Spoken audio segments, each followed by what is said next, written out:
Всем привет! Меня зовут Марина, и вы на канале Russian Language Club, канале о русском языке и все, что с ним связано.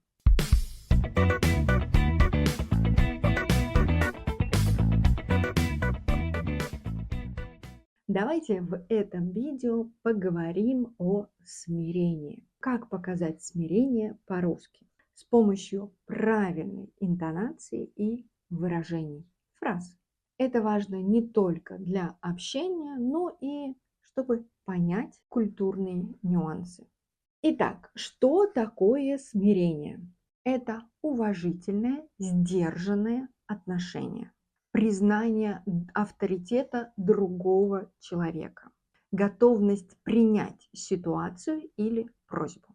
В русском языке смирение часто показывается не только определенными фразами, но и интонацией, паузой, мягкостью голоса. То есть вот те самые элементы невербальной коммуникации. Давайте остановимся на каждом элементе. Интонация. Низкий, спокойный голос. Говорите мягко, без резких акцентов. Не так, как я это делаю сейчас. Замедление речи. Медленное произношение показывает уважение и серьезность. Опускание тона в конце фразы. Это создает ощущение покорности и смирения. И делайте паузу перед словами «да» или «конечно», чтобы показать готовность подчиниться или согласиться. Я согласен с вами. Или я согласна с вами. Конечно, я выполню это спокойно, без резкости. Следующая поза.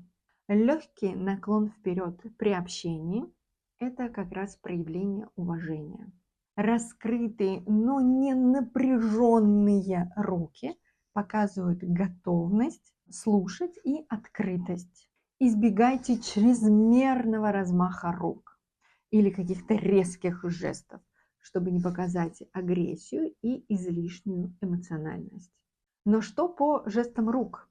Ладони слегка направлены вниз, мягкие движения, без резких ударов. Иногда можно скрестить руки на груди, если это мягко и расслаблено. Часто, кстати, это удобно делать, когда вы сидите и перед вами есть стол. То есть, когда вы сидите за столом. Далее мимика, спокойное выражение лица, мягкая улыбка, если это уместно и не будет выглядеть слишком иронично или даже саркастически. Нет.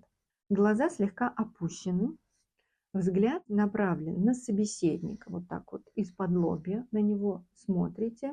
Легкое моргание и, конечно же, расслабленные черты лица должны быть. Что по голосу? Тихий, спокойный голос. Необходимо делать паузы перед важными словами. Как я вам уже и говорила, например, перед словами «да», «конечно», словами, которые показывают ваше согласие. И вообще такая общая атмосфера смирения проявляется в замедленных действиях, в замедленных движениях и, конечно же, в замедленной речи. Простой, расслабленный тон создает впечатление покорности, смирения и готовности к диалогу. А теперь речевые фразы, которые показывают смирение. Прошу прощения. Это признание своей ошибки. Если вы позволите, вежливое согласие с авторитетом. Я готов или я готова. Подчеркивает готовность выполнить что-либо. Как скажете. Мягкая форма согласия. Уважение к мнению другого. Не могу возразить. Выражение принятия чужого решения, чужого мнения. Но почувствуйте разницу. То есть вы можете сказать «я согласен» резко, с повышением голоса. Это будет звучать таким вот уверенным согласием. Или «я согласен» спокойно, с мягкой интонацией. Это то самое проявление смирения. И теперь давайте перейдем к практической части. Да, в подобных видео, где мы рассматриваем какую-либо интенцию, какое-либо эмоциональное состояние и как это эмоциональное состояние показать, мы всегда выполняем практические задания. Я вам говорю ситуацию, и в этой ситуации вам нужно проявить, показать смирение. Очень прошу вас не просто писать в комментариях, а запишите видео и отправьте мне на электронную почту. Если не хотите записывать видео, то можете просто записать аудиовариант. Я попробую в аудиоварианте в основном только через ваши слова и интонацию определить, насколько хорошо у вас получилось показать смирение. В этот раз ситуации будут именно в форме диалога. Я буду начинать диалог, а вам будет необходимо его продолжить. Продолжить, показывая смирение. Ситуация 1. Почему ты опять опоздал?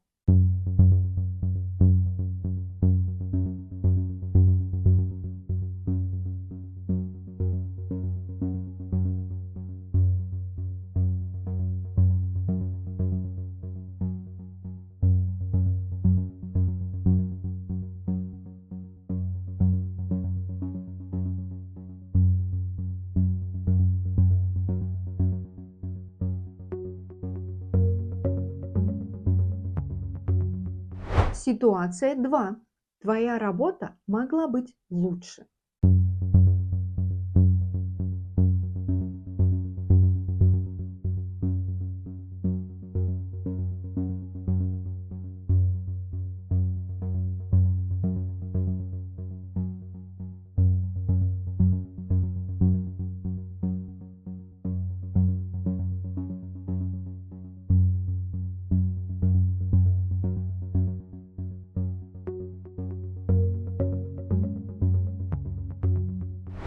Ситуация 3. Ты неправильно понял задание.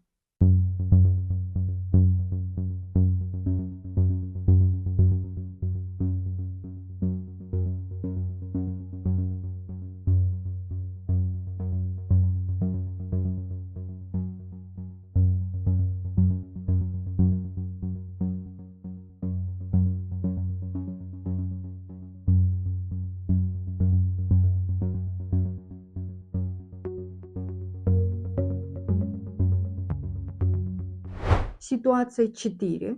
Мне кажется, вы слишком самоуверены.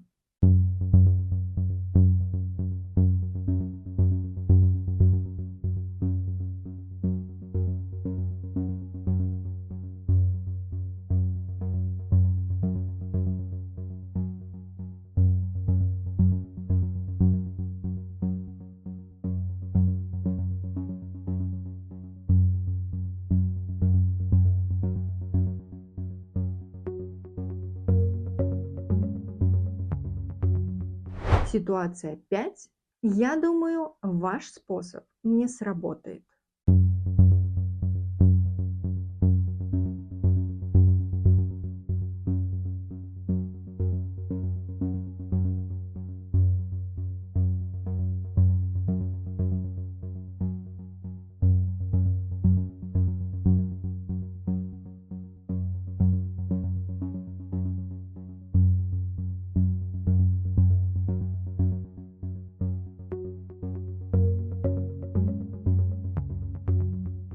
Попробуйте в каждой ситуации выразить смирение, ответив на мою реплику. У нас с вами получатся такие короткие диалоги.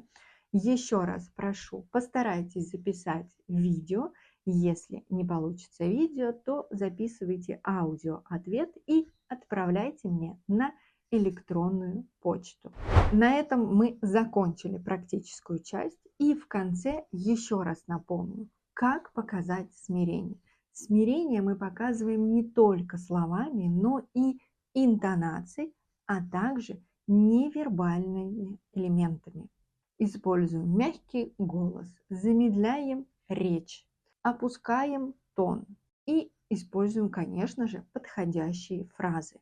Также мы не используем никаких резких движений, Не сильно размахиваем руками. Да, нужно соблюдать, кстати, еще и дистанцию. Не подходить слишком близко к собеседнику. На этом все. Попробуйте показать смирение, выполните практические задания. Подписывайтесь на канал Russian Language Club. Давайте дружить и общаться в социальных сетях. Пока-пока. До скорой встречи.